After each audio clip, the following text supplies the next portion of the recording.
Boa tarde a todos.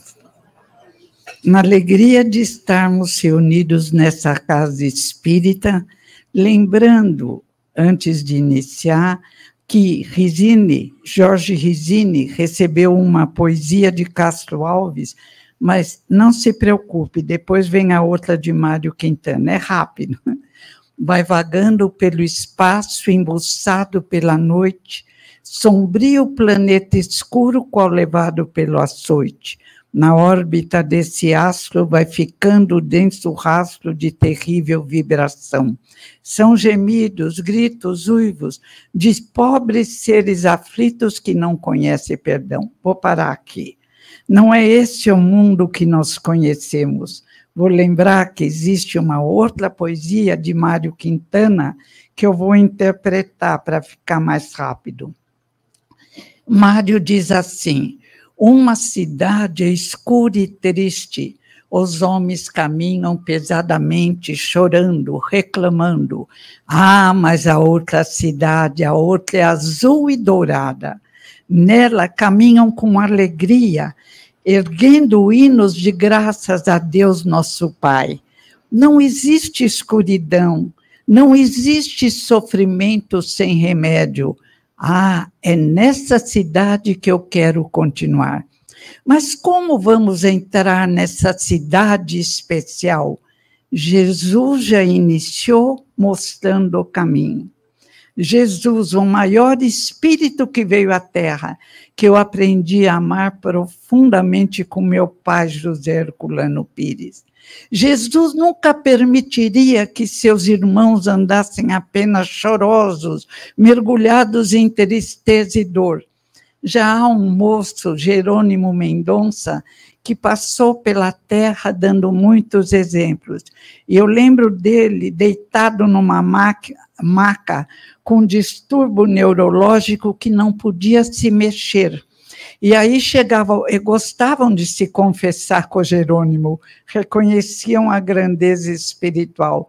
Ô Jerônimo, eu não aguento mais, essa vida é tão dura. Ele dava uma risada gostosa e falava, é mesmo, é dura para quem é mole. E foi essa a maior lição que eu aprendi com meu querido pai, José Herculano Pires, e com a minha amada mãe, Virgínia Ferraz Pires. Não há dor que não passe, não há problema que não se resolva. Outro dia tinha uma amiga minha, não, mas eu estou em depressão. Falei, primeira coisa, foi ao médico? Não. Tomou alguma vez depressivo? Tomei. Quem mandou você parar? Eu. Por quê? Porque eu não quero depender de depressivo. Eu falei, você depende da depressão?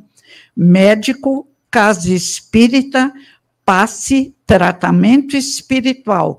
Caso contrário, você vai ficar criando problemas. E pior, criando pessoas problemáticas, espíritos necessitados que se aproximam, reclamando. Tinha um desenho animado quando as minhas crianças eram pequenas, os 5 adoravam.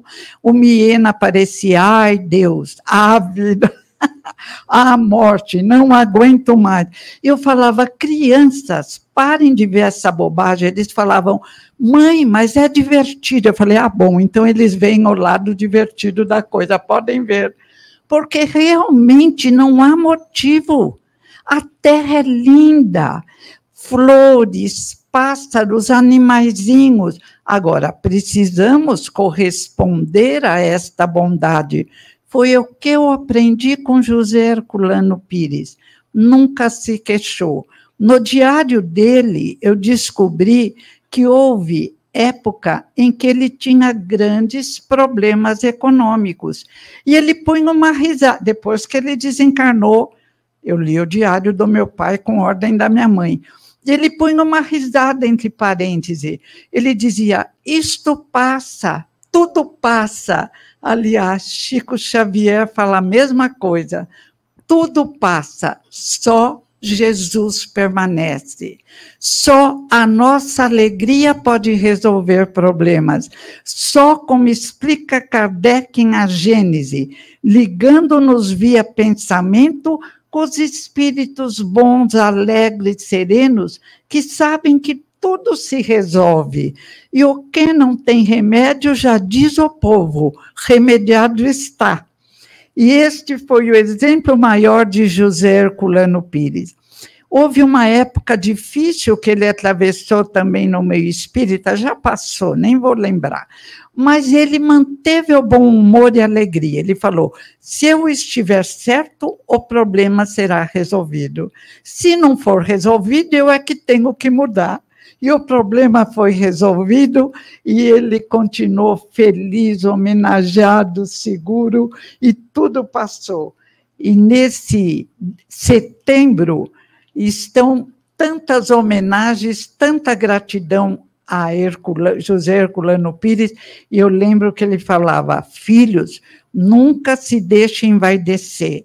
Entre trilhões de planetas, existem bilhões de irmãos mais bonitos, melhores, mais inteligentes do que nós.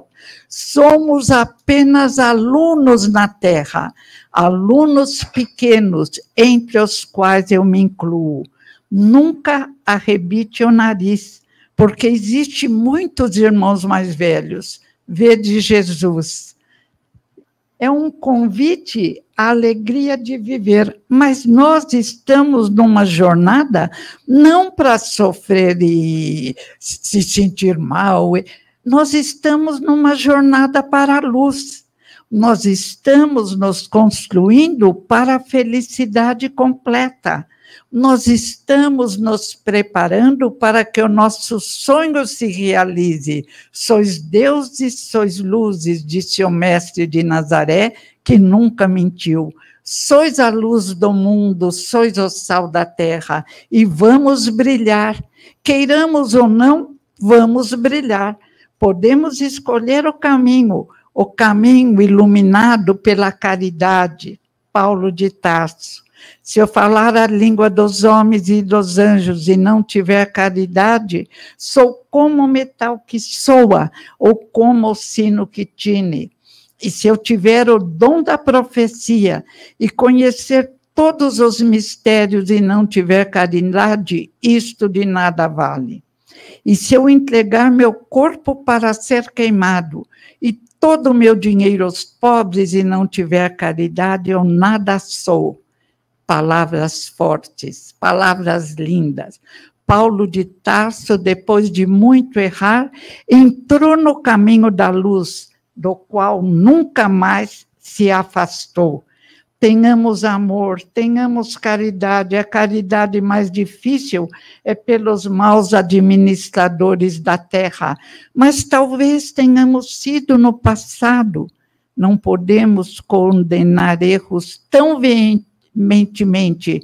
Temos que lembrar que todos nós erramos. Jesus e a parábola da mulher adúltera. O livro do Pai, que eu mais amo, um pequeno grande livro, O Reino, ele conta que foi criado, alegoricamente falando, no centro da terra, o mais belo reino, o reino mais fascinante por Jesus de Nazaré. Um reino de luz, de brilho intenso que nos atrai. E a porta do reino, as portas permanecem abertas. E um rico, e trouxe, criando pelo pensamento, achando que carregava verdadeiramente moedas, livro de André Luiz sobre o avô dele, querido, impecável André Luiz, através do trabalho do grande médium Francisco Cândido Xavier. E o rico achou que estava carregado de ouro e que ia entrar no reino dos céus. Mas quando ele ia carregando aqueles pacotes enormes, as portas se fecharam e ele foi conduzido a um recomeço numa outra encarnação.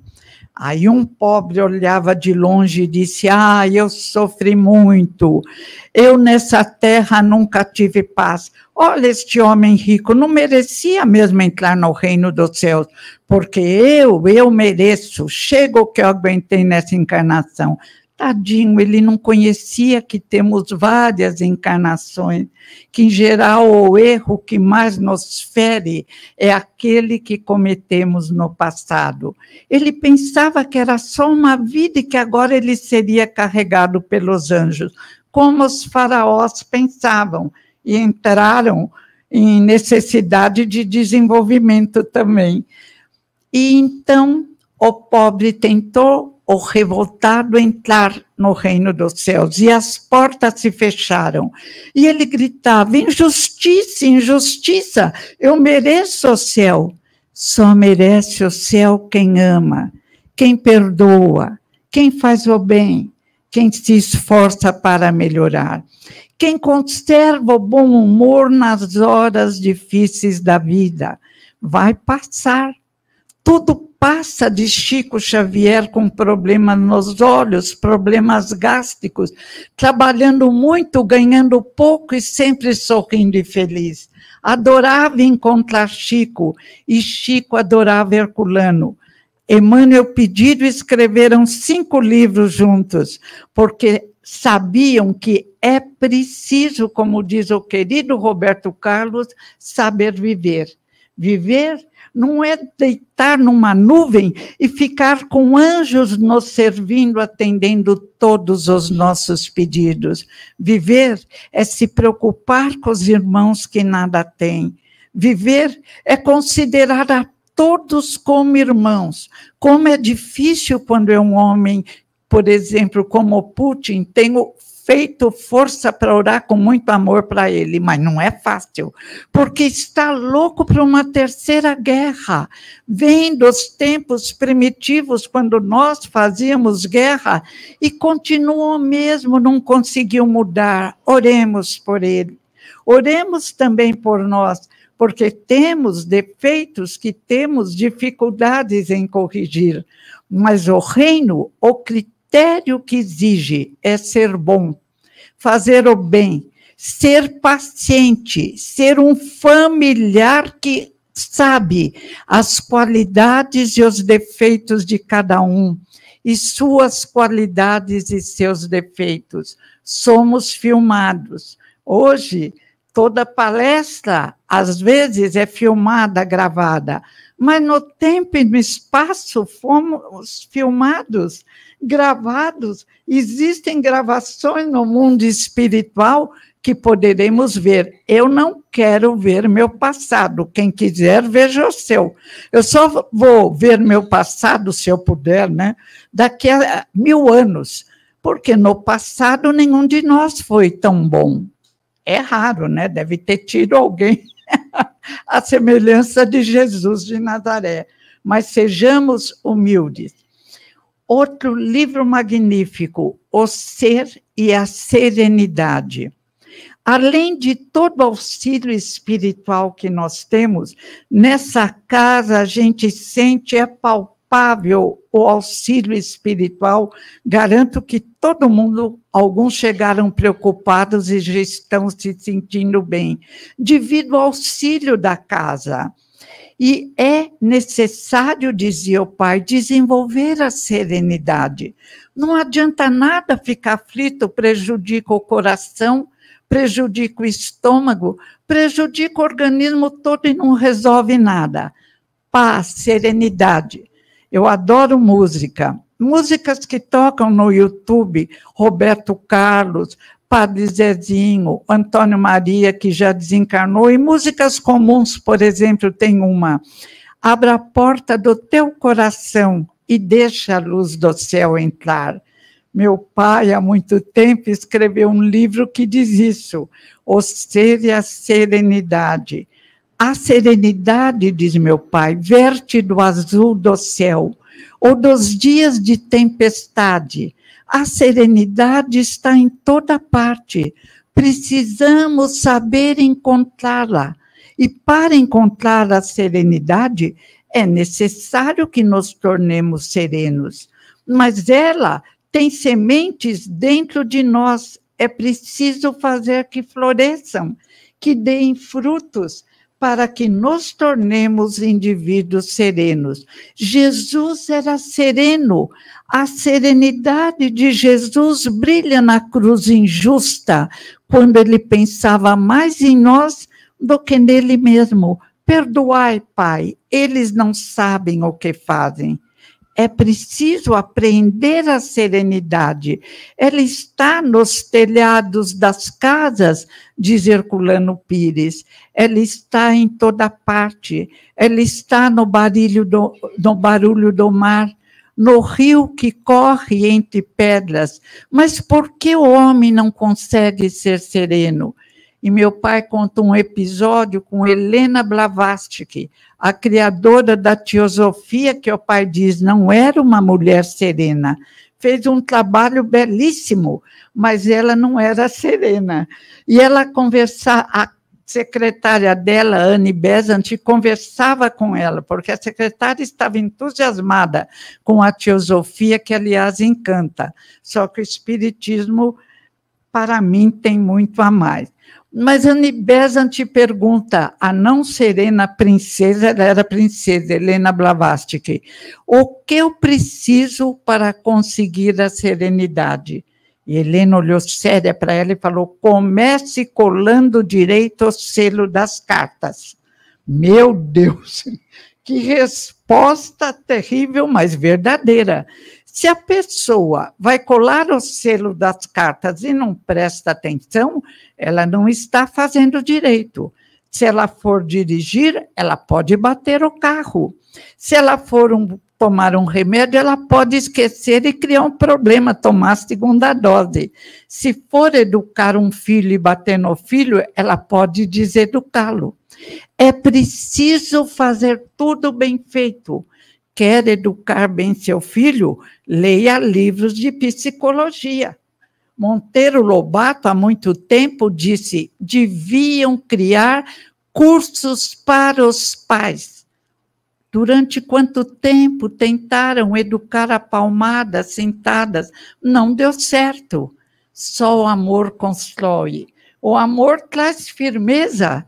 Jesus, falando com os sacerdotes judeus, ai de vós, sepulcros caiados por fora, cheio de podridão por dentro. Ele tinha que acordá-los, porque estavam enganando o povo. Convida a compreenderem a nossa necessidade de nos analisarmos e de respeitarmos dificuldades de crianças. Outro dia eu li num dos livros, não estou lembrando o nome agora, a Mãe Tigre. Ela queria muito educar as filhas dela como ela fora educada num tempo antigo. E como ela educava? Ela mandava, ela não ouvia as meninas, ela era cruel.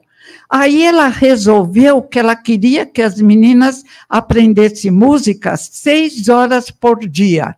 As meninas já estavam na adolescência e se rebelaram. Mãe, eu não quero aprender música e não vou passar meu dia tocando. Eu tenho muita coisa para fazer. As duas se uniram, pediram auxílio para a família e a mãe teve que ceder.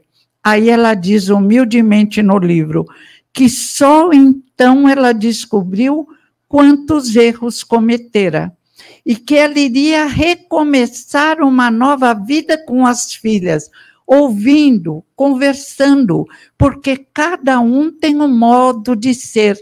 E nossos filhos não vieram para fazer nossas vontades. Eu tenho uma amiga, quando a filha entrou em medicina e não conseguia, não era o que ela queria, a filha veio pedir para mudar de faculdade, ela falou, não senhora, agora eu já gastei dinheiro com você demais, agora você fica até o fim. Até hoje existe um problema entre as duas, mãe e filha. A menina agora pesquisa, faz pesquisa, ela não queria ser médica. Ah, meu Deus, esse mundo, nós temos muito que aprender. E aprendemos com humildade, sabendo que o verdadeiro sábio é aquele que nada sabe, que sabe que além das fronteiras do nosso planeta, tem muito o que aprender e que não pode sequer imaginar Quem será o sábio do futuro?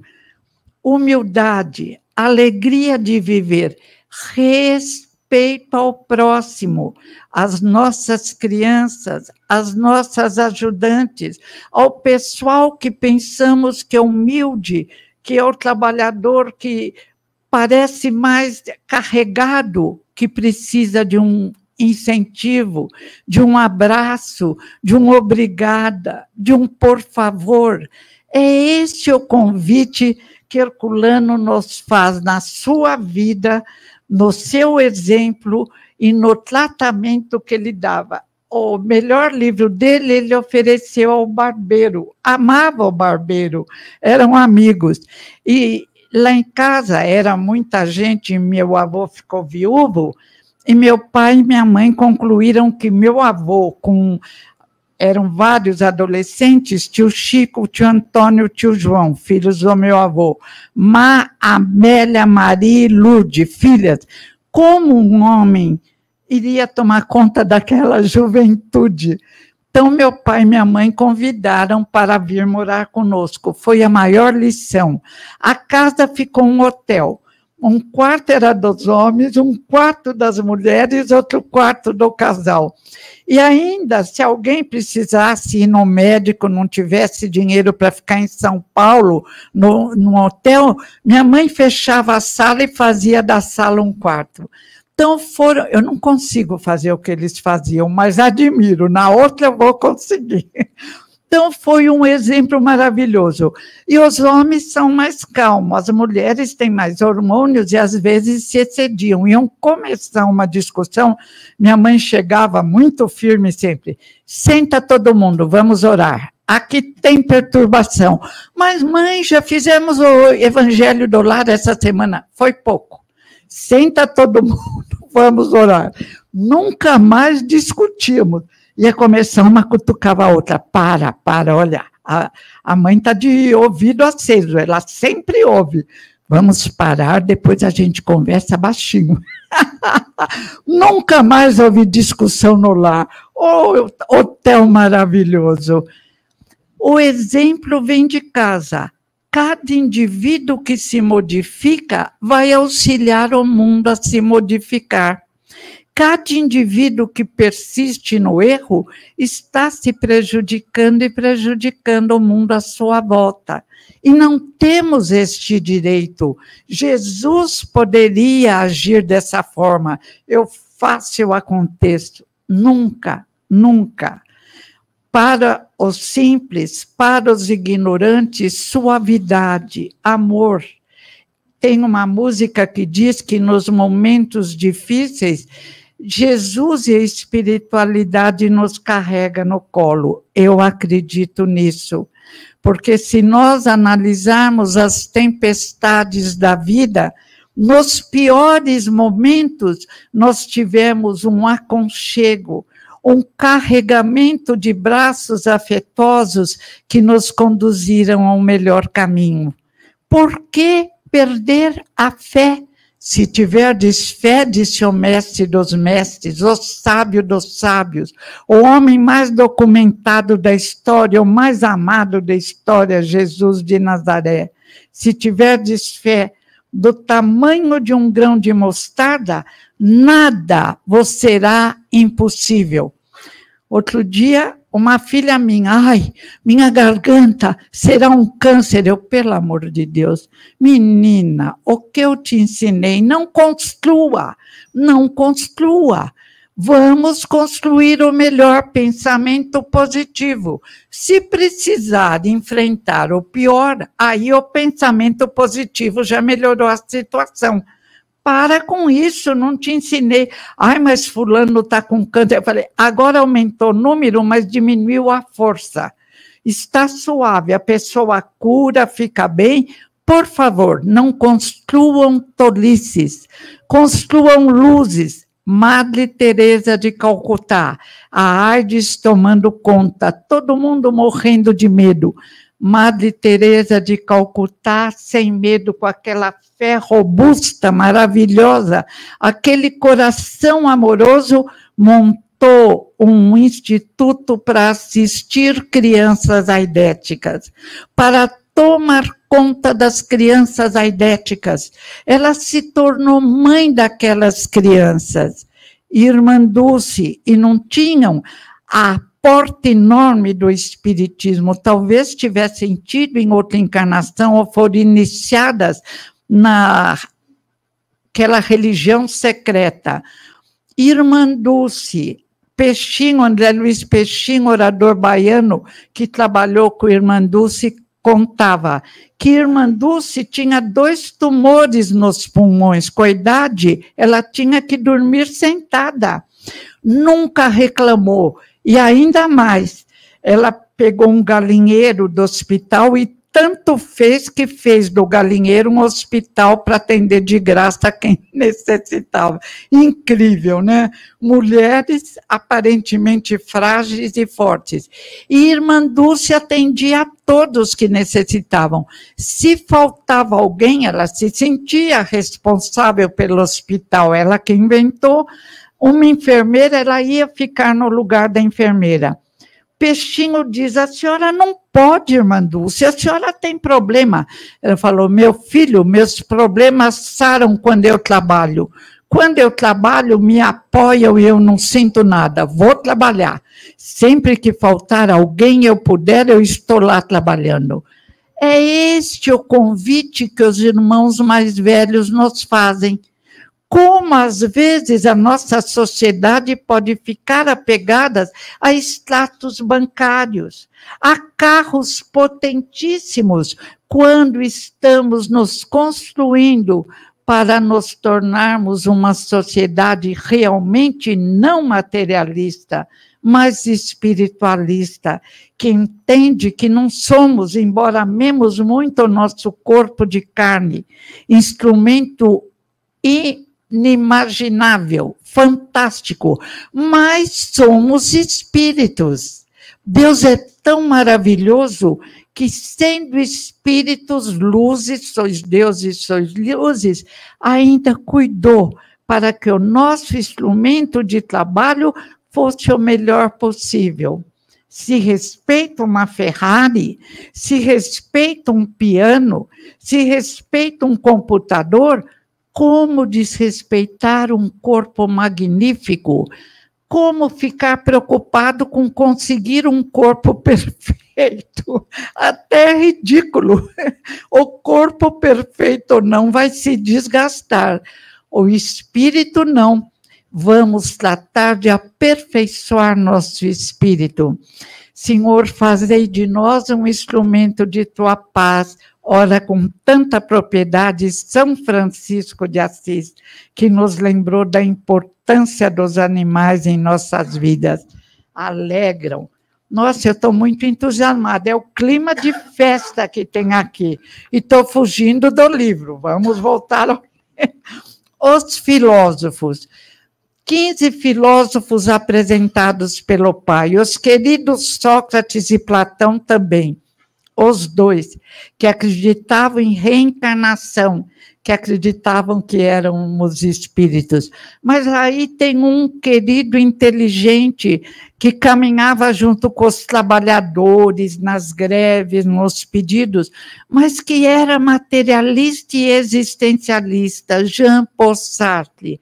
Analisando os dois filósofos, o existencialista, materialista e o espiritualista, verificamos por que eu desejo tanto me tornar bem espírita. Jean-Paul Sartre, ele foi convidado a examinar o existente, nos explicar o existente, muito inteligente. E o que ele fala sobre existente? Ó, dó. Ele diz assim: o existente não chega a existir, porque é uma paixão inútil. Morre, não vale para nada. Gente, que então ele devia falar, eu não vou explicar o existente, porque não tenho competência, eu não acredito no existente. Ele dizia assim, olha que problema, inteligentíssimo. Estávamos mergulhados numa água terrível, poluída, mal cheirosa, fechados num ovo, e o ovo se abre para sermos lançados na existência. Meu Deus, não tem ninguém para cuidar desse existente, nada. E viemos para transcender, superar nossas dificuldades, mas não conseguimos transcender, não conseguimos superar nossos erros, porque somos paixões inúteis, morremos e tudo se acaba. Nem a companheira dele, Simone de Beauvoir, aguentou essa com muito bom senso. Ela disse, meu Deus, que horror, viver, amar poesia, amar música, e morrer acabou tudo, não somos nada, pó apenas, nem família, nem amores, nada sobra. Que ideia é essa? E ainda tem indivíduos que pensam assim, medo de erros do passado, sei lá, vaidade excessiva no presente, não sabemos. Agora a diferença, somos Deus e somos luzes, somos espíritos em construção. Diz um poeta, não lembro o nome agora, mas a frase é boa. Viemos de eras milenares, dos vírus, bactérias, protozoários. Viemos nos desenvolvendo, eu diria, para atingirmos a luz, para aparecermos próximos a Jesus, brilhando intensamente, para nos condoermos com a dor do próximo como se fosse a nossa, mas ao mesmo tempo para nos tornarmos fortes, corajosos, vencermos os nossos problemas, exemplificando ao mundo que realmente, nas horas de tempestade, nas horas difíceis, somos levados nos braços. Não vou contar minha vida, não, pelo amor de Deus, não tenho tanto merecimento, mas só nas horas de tempestade, meu pai não havia ainda fundado o centro, mas minha mãe pegou-me pela mão e levou a FESP, Federação Espírita de São Paulo, para fazer um tratamento com uma amiga dela que trabalhava lá, Donione Carvalho. Era uma hora difícil, mas, gente, se vocês acreditarem, façam a experiência. Eu saía do passe, do tratamento, andando nas nuvens. Eu tinha uma alegria tão grande que eu nunca sentira. Depois eu aprendi a sentir essa alegria me ligando ao mundo espiritual. Foi uma força tão grande, eu era uma mocinha boba, foi uma força tão grande que acho que eles deixaram um restinho para me acompanhar até a próxima encarnação. Alguma entidade que me amava muito, Jesus provavelmente, que atendia a todos, carregaram nos braços. Eu tive uma força, eu que era uma chorona, que hoje eu paro e eu penso, mas quem me ajudou tanto? Eu falo, obrigada, mas também agora não perde tempo. Tem gente precisando de oração e de ajuda, e de sorriso e de alegria. Então, eu prometo, sintam essa felicidade intensa nas horas difíceis, quando pedimos, ajudem-me. Sozinha eu não consigo, mas sei que vocês têm força. E, de repente, passa a tempestade, o sol brilha novamente, e a gente se pergunta, como eu passei embaixo da chuvarada e sequer me molhei? Como eu passei nessa chuvarada, estou aqui tão bem. A casa espírita é homeopatia preciosa, que precisa ser tomada religiosamente. Não adianta, meu filho, um dia eu falei para ele, continua, ele foi para Campinas, na casa espírita daí, mãe, eu parei uns tempos que estava muito sobrecarregado de trabalho. Eu falei, para já, para com o trabalho e continua coração. Faz os dois, se equilibra. O que é isso? Você cresceu numa casa espírita, com a avó espírita, avó, tataravó, vamos criar vergonha e vamos lembrar, prece, evangelho no lar, evangelização das crianças e casa espírita. Mas eu já estou bem. Sim, mas você fica ruim de novo e pior que antes. E com que cara você vai de novo pedir auxílio se você fugiu do tratamento? Mas quanto vai durar esse tratamento? A vida toda e mais algumas, que você está precisando, precisando muito. Esse convite ao raciocínio e à lógica. O espiritismo é lógica, é raciocínio, é compreensão também da nossa força interior. Temos força interior, não é para... eu não aguento, eu acho que eu vou ter um troço. Não tenha troço nenhum, ore. O que é isso? Foi criado como? Como uma bananeira, até ela dá frutos e flores. O que é isso? Então, vamos desenvolver a compreensão da arte de bem viver. E para nós, que não somos apenas existentes, nós somos espíritas, compreendemos que existimos em várias encarnações e que não existe irmão melhor ou pior. Mas ele é tão inteligente. Talvez o que tenha problemas intelectuais tenha sido um sábio, agiu errado, pediu humildemente para vir com problemas intelectuais, experiências apenas. Hoje branco, amanhã vermelho, amarelo, negro, hoje num planeta com 2 olhos, um nariz, uma boca, amanhã num planeta diferente. Experiências que nos fazem crescer. Não existe um melhor do que o outro no planeta Terra. Existem situações passadas, mas situações futuras. Estamos num planeta lindo, num país maravilhoso, mas lembre-se, existe 2 cidades e cada um escolhe a dimensão e a cidade onde vai se colocar. O Espiritismo nos coloca nesta linda cidade azul e dourada, mas precisamos colocá-la em nosso coração e mantê-la iluminada para passarmos pela vida, de acordo com o poeta, ainda já encerrando. Quem passou pela vida em brancas nuvens, em plácido repouso adormecido, quem não sentiu o sopro da dificuldade, quem passou pela vida e não sofreu, não foi homem, foi espectro de homem, passou pela vida e não viveu. Vamos viver. Muito obrigada. Obrigada, Herculano.